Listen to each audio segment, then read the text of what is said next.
Bonjour à toutes et à tous, ravi de vous retrouver sur la chaîne.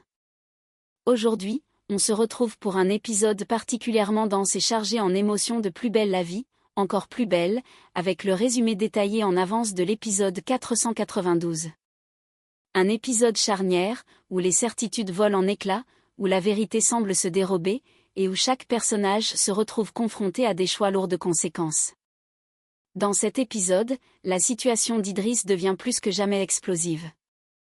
Acculé par l'enquête, fragilisé par les soupçons et désormais suspendu de ses fonctions, il voit son monde professionnel et personnel vaciller dangereusement. La pression est immense, le doute s'installe partout autour de lui, et l'isolement devient presque total. Pourtant, au cœur de cette tempête, une piste inattendue pourrait tout changer. Un détail technique, lié à un véhicule et à des images cruciales, ouvre la porte à une possible réhabilitation à condition que la vérité soit entendue à temps. Pendant ce temps, au Mistral, la vie continue, oscillant entre légèreté apparente et tension sous-jacente. Léa et Gabriel s'apprêtent à franchir une nouvelle étape avec un déménagement symbolique sur la place du Mistral. Une colocation toujours aussi atypique, des conseils teintés d'humour mais de lucidité, et cette impression que même dans les moments plus doux, l'orage n'est jamais bien loin. Mais l'épisode 492 est également marqué par une intrigue judiciaire particulièrement troublante autour d'Octalie. Vanessa Kepler se retrouve confrontée à un élément accablant, un courriel compromettant, qu'elle affirme n'avoir jamais écrit. Faux documents, usurpation d'identité numérique, manipulation soigneusement orchestrée, les soupçons s'épaississent et la menace d'un complot prend une ampleur inquiétante, plaçant Vanessa dans une position plus fragile que jamais. Sur le plan émotionnel, les fractures se multiplient. Luna vacille, rongée par le doute et hantée par les accusations de Martin. Peu à peu, la confiance qu'elle accordait à Idriss se fissure, laissant place à une inquiétude sourde et persistante. Une simple conversation, entendue au mauvais moment, pourrait bien faire basculer les rapports de force et offrir à Martin un avantage décisif. Enfin, au cœur du Mistral, une scène intime et lourde de sens se prépare autour de la fontaine. Une confiance accordée, une vérité sur le point d'être révélée, et une confession retenue jusqu'au dernier instant laissent planer une tension palpable. Ce qui va être dit pourrait rebattre toutes les cartes et bouleverser durablement les équilibres déjà fragiles. Un épisode intense, riche en enjeux judiciaires, en drames humains et en révélations imminentes, où chaque regard, chaque silence et chaque décision peut changer le cours de l'histoire. Installez-vous confortablement, on analyse ensemble le résumé complet et détaillé de l'épisode 492 de Plus belle la vie, encore plus belle. Dans Plus belle la vie, encore plus belle, l'étau se resserre dangereusement autour d'Idriss, désormais plongé dans une situation aussi délicate qu'explosive. L'enquête progresse et met en lumière des éléments troublants qui viennent fragiliser un peu plus sa position au sein du commissariat. De son côté, Jean-Paul Boé apporte une confirmation lourde de conséquences. Il révèle que Lucie connaissait bel et bien Martin et qu'elle était au courant du vol du téléphone. Cette information, loin d'apaiser les tensions, alimente au contraire les soupçons et renforce la gravité de l'affaire. Le dossier prend une tournure plus sombre, et chaque détail semble désormais peser contre Idriss. Submergé par la pression, Idriss laisse éclater sa panique. Face à Boé, il exprime son désarroi et son sentiment d'injustice. Selon lui, Martin nourrit une animosité profonde à son égard et serait prêt à aller beaucoup trop loin. Idriss est convaincu que l'adolescent agit sans aucune retenue, mu par une haine tenace, et qu'il cherche délibérément à le faire tomber. Cette accusation traduit l'état de fragilité psychologique dans lequel se trouve le policier, conscient que sa carrière et sa crédibilité sont en jeu. La décision tombe alors comme un coup près. Patrick Nebou annonce officiellement la suspension d'Idriss pendant toute la durée de l'enquête. Une mesure lourde, mais jugée nécessaire pour garantir l'impartialité des investigations. Cette annonce est faite devant Stanislas et Ariane Hersan, chargés de faire toute la lumière sur cette affaire sensible. Cependant, cette décision ne fait qu'exacerber les tensions internes. Entre Stanislas et Ariane, le climat devient électrique. Les désaccords apparaissent rapidement, les méthodes divergent et la méfiance s'installe. Chacun campe sur ses positions, convaincu d'avoir la bonne lecture des faits. Cette rivalité naissante complique encore davantage une enquête déjà fragile, où la moindre erreur pourrait avoir des conséquences irréversibles. Plus que jamais, l'avenir d'Idriss semble suspendu à l'issue de cette investigation. Entre accusations, doutes et fractures au sein même de la police, l'affaire menace de laisser des traces profondes, tant sur le plan professionnel qu'humain. Dans Plus belle la vie, encore plus belle, une nouvelle plus légère vient apporter une bouffée d'air frais au cœur du Mistral. Léa Nebou annonce avec enthousiasme à Gabriel Riva qu'ils ont enfin trouvé un appartement sur la place du Mistral. Un choix symbolique et pratique, qui confirme leur attachement à ce quartier où tout le monde se connaît et où les liens humains restent essentiels. Malgré le déménagement, une chose ne changera pas, ils vont continuer à vivre à 7 en colocation, dans cette organisation atypique mais profondément solidaire qui fait leur force au quotidien. Gabriel, fidèle à son franc-parler et à son expérience, ne peut s'empêcher de glisser un conseil teinté d'humour mais aussi de réalisme. Il met Léa en garde avec un sourire sérieux. Il lui recommande de ne jamais révéler à ses patients qu'elle habite juste en face du cabinet. Selon lui, cette information pourrait rapidement se retourner contre elle, les patients risquant de la solliciter à toute heure, sans respecter la frontière entre vie professionnelle et vie privée. Derrière la plaisanterie se cache une vraie préoccupation, celle de préserver un minimum d'équilibre dans un quotidien déjà bien chargé.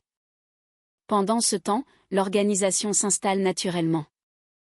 Léa Nebou et Babette Nebou prennent en main la partie la plus concrète et la plus domestique du changement. Elles s'attaquent au carton, trient, rangent et tentent de redonner une âme au nouvel appartement. Entre souvenirs à retrouver, objets à replacer et habitudes à recréer, ce moment de rangement devient aussi un temps de partage et de complicité, loin de l'agitation extérieure.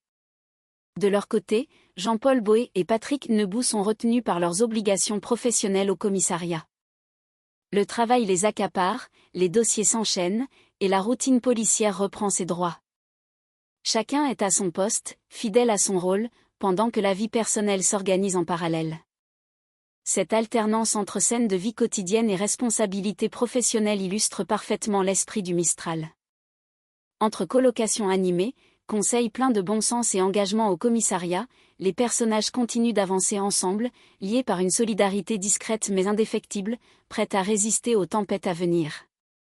Dans Plus belle la vie, encore plus belle, l'intrigue judiciaire autour d'Octali prend une tournure de plus en plus troublante et fait vaciller plusieurs certitudes. Vanessa Kepler est convoquée par la juge, en présence de Ulysse Kepler. L'atmosphère est lourde, presque suffocante. Face à elle, on lui présente un élément clé du dossier, un courriel qu'elle aurait reçu au mois de juillet concernant de graves malversations au sein d'Octali. Plus troublant encore, ce message aurait fait l'objet d'une réponse de sa part, validée par une signature électronique officielle. Mais Vanessa tombe des nues. Elle affirme avec fermeté ne garder aucun souvenir de ce mail. Elle assure ne jamais l'avoir lu, encore moins d'y avoir répondu. Pour elle, il n'y a aucun doute possible, ce document est un faux. Quelqu'un aurait usurpé son identité numérique pour la compromettre et l'impliquer directement dans cette affaire explosive. Cette révélation ouvre la porte à une manipulation d'une ampleur inquiétante et place Vanessa dans une position extrêmement délicate, coincée entre soupçons judiciaires et sentiments d'injustice profond. Pendant ce temps, sur un tout autre plan, le doute ronge Luna Torres. Épuisée, elle avoue à Myrta Torres qu'elle n'a pas fermé l'œil de la nuit. Son esprit est envahi par les accusations de Martin. Elle n'arrive pas à se convaincre qu'un adolescent puisse mentir sur un sujet aussi grave. Cette pensée la hante et fissure peu à peu ses certitudes. Luna se confie, perdue et déstabilisée. Elle reconnaît qu'elle ne connaît pas Idriss depuis si longtemps. Cette prise de conscience l'inquiète. A-t-elle vraiment tout vu de lui? A-t-elle pu passer à côté de certains aspects de sa personnalité? La confiance qu'elle lui accordait vacille, fragilisée par le poids du doute et par la gravité des accusations. Myrta, attentive et lucide, tente de l'aider à y voir plus clair. Elle lui pose une question simple mais lourde de sens. A-t-elle déjà été témoin d'accès de colère chez Idriss? Cette interrogation agit comme un électrochoc. Elle oblige Luna à revisiter ses souvenirs, à analyser chaque détail, chaque attitude, chaque réaction passée. Le malaise s'installe, silencieux mais profond. Sans qu'elle ne s'en rende compte immédiatement, Martin surprend la conversation. Il comprend que Luna commence à douter d'Idriss et qu'elle envisage sérieusement la possibilité qu'il dise la vérité. Pour lui, c'est une victoire. Intérieurement, il jubile. Voir Luna pencher en sa faveur le conforte et renforce sa détermination. Ainsi, les lignes bougent dangereusement. Entre faux documents, manipulations possibles et fractures émotionnelles, chacun se retrouve confronté à ses propres doutes. La vérité semble plus que jamais dissimulée derrière un enchevêtrement de mensonges, de silence et de perceptions brouillées, laissant présager des révélations encore plus dévastatrices à venir. Dans Plus belle la vie, encore plus belle, Idriss traverse l'un des moments les plus sombres de sa carrière et de sa vie personnelle. On le retrouve au Mistral, visiblement abattu, le regard perdu, cherchant à anesthésier sa douleur dans des verres de whisky qui s'enchaînent sans vraiment apaiser son mal-être. La solitude lui pèse. Il a le sentiment d'être lâché par tous, incompris, jugé avant même que la vérité n'ait eu le temps d'émerger. Ce qui le ronge le plus, c'est cette impression insupportable que plus personne ne croit en sa parole. C'est dans ce contexte lourd que Louisa le retrouve. Elle sent immédiatement sa détresse et refuse de le laisser s'enfoncer davantage. Avec des mots simples mais sincères, elle tente de le ramener à la réalité. Elle lui affirme elle croit en lui. Et elle va plus loin. Elle lui rappelle qu'il n'est pas seul, que ses collègues aussi ont confiance en lui, même si le doute et la procédure brouillent momentanément les cartes. Cette présence, discrète mais solide, agit comme un premier point d'ancrage pour Idriss, qui commence à relever la tête. Porté par ce regain d'espoir, Idriss décide de ne pas baisser les bras. Une intuition le traverse. Un détail lui revient en mémoire, lié à la voiture dans laquelle Martin avait été interpellé. Persuadé qu'il tient enfin quelque chose de concret, il contacte immédiatement Ariane Hersan. Il lui explique que ce véhicule est équipé d'un système capable d'enregistrer l'intérieur et l'extérieur, une donnée essentielle qui pourrait tout changer. Ariane prend l'information très au sérieux et se met aussitôt en action avec Stanislas. Ensemble, ils retrouvent la propriétaire du véhicule et accèdent aux enregistrements de vidéosurveillance. L'atmosphère est tendue lorsqu'ils lancent la lecture. Chaque seconde compte, chaque image peut faire basculer l'enquête. Au fil des images, les faits se dessinent avec une clarté implacable. Les gestes, les attitudes, la chronologie des événements ne laissent plus place au doute. Stanislas, concentré, finit par lâcher une phrase lourde de sens. Au moins, maintenant, tout est clair. Cette simple remarque marque un tournant décisif. La vérité, longtemps brouillée par les accusations et les soupçons, commence enfin à émerger. Pour Idriss, cette avancée représente bien plus qu'une simple piste. C'est l'espoir d'être enfin entendu, compris, et peut-être lavé des soupçons qui ont failli tout lui faire perdre. L'enquête entre dans une phase déterminante, et les prochaines révélations pourraient bien redistribuer toutes les cartes. Dans Plus belle la vie, encore plus belle, les intrigues personnelles et judiciaires continuent de se croiser, révélant à la fois des opportunités inattendues et des tensions de plus en plus lourdes à porter. Sur le palier de l'immeuble du Mistral, Babette Nebou tombe par hasard sur Fleur Lacroix, qui lui annonce une décision importante. Fleur explique qu'elle s'apprête à quitter son appartement. Avec son mari, ils ont fait le choix de le mettre en location. Il s'agit d'un logement juste à côté de celui qui est déjà loué, un détail qui ne laisse pas Babette indifférente. Intriguée et curieuse, elle accepte immédiatement de visiter l'appartement. La visite prend rapidement une tournure concrète. Babette observe les lieux avec attention, se projette, imagine l'espace, la lumière, les possibilités. Ce nouvel appartement représente peut-être une solution idéale, une continuité logique dans cette nouvelle organisation de vie qui se met doucement en place autour du Mistral. Derrière cette simple visite se dessine la perspective d'un changement important, discret mais porteur de stabilité et de renouveau. Pendant ce temps, l'ambiance est bien différente du côté de la famille Kepler. Ulysse Kepler retrouve Vanessa Kepler pour faire le point sur la situation judiciaire qui les accable. Ulysse ne cherche pas à minimiser la gravité des faits. Il reconnaît que la situation est extrêmement compliquée et que l'affaire est loin d'être anodine. Pourtant, il reste catégorique sur un point essentiel. Sa mère est innocente. Et surtout, il est convaincu qu'ils parviendront à le démontrer. Vanessa, sous pression constante, laisse transparaître son exaspération.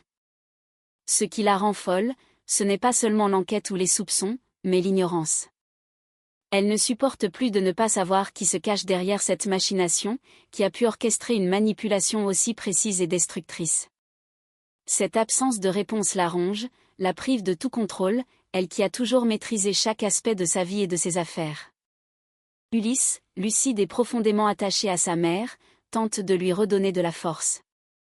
Il lui confie combien il admire sa combativité, sa capacité à rester droite malgré la tempête. Il lui parle de sa pugnacité, de ce panache qui la caractérise et qui, selon lui, fera la différence. Ce soutien, à la fois professionnel et filial, devient un pilier essentiel pour Vanessa, qui trouve dans le regard de son fils une reconnaissance précieuse et un encouragement à ne pas céder. Ainsi, entre projets immobiliers, tensions familiales et combats judiciaires, les destins continuent de s'entrelacer au Mistral.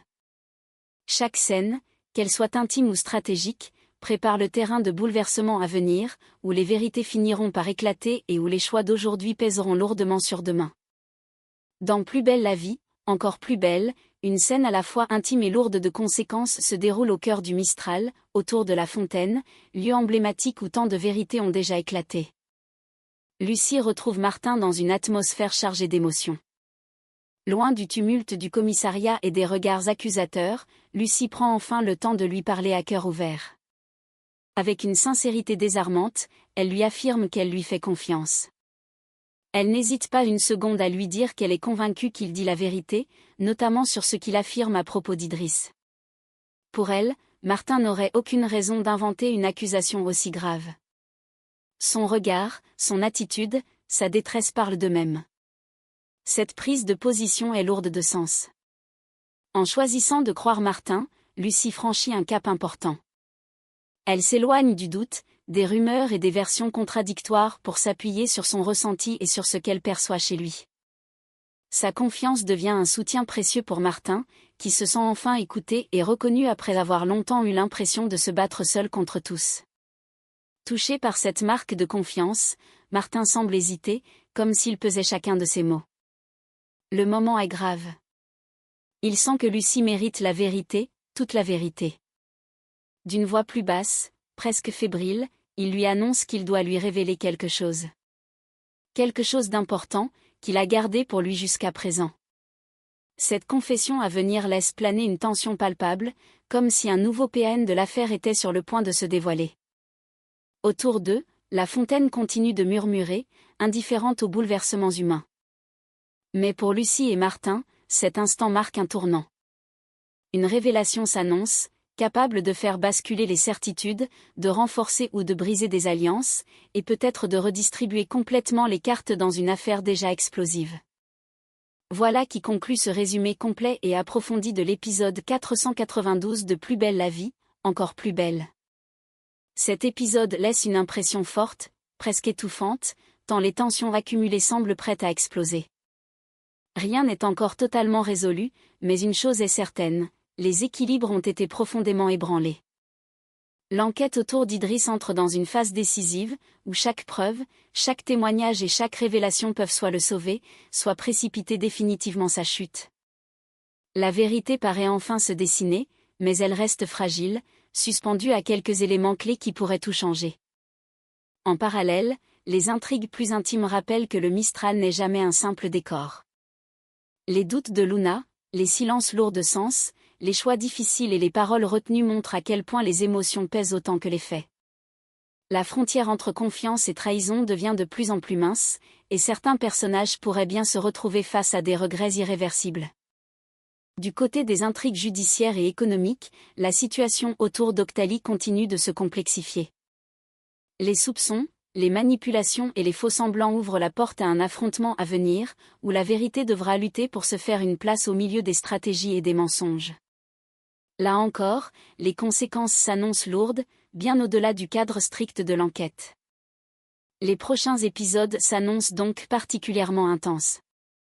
Les cartes vont être redistribuées, des alliances pourraient se briser, d'autres se renforcer, et certaines révélations risquent de laisser des traces durables, aussi bien sur le plan professionnel qu'humain.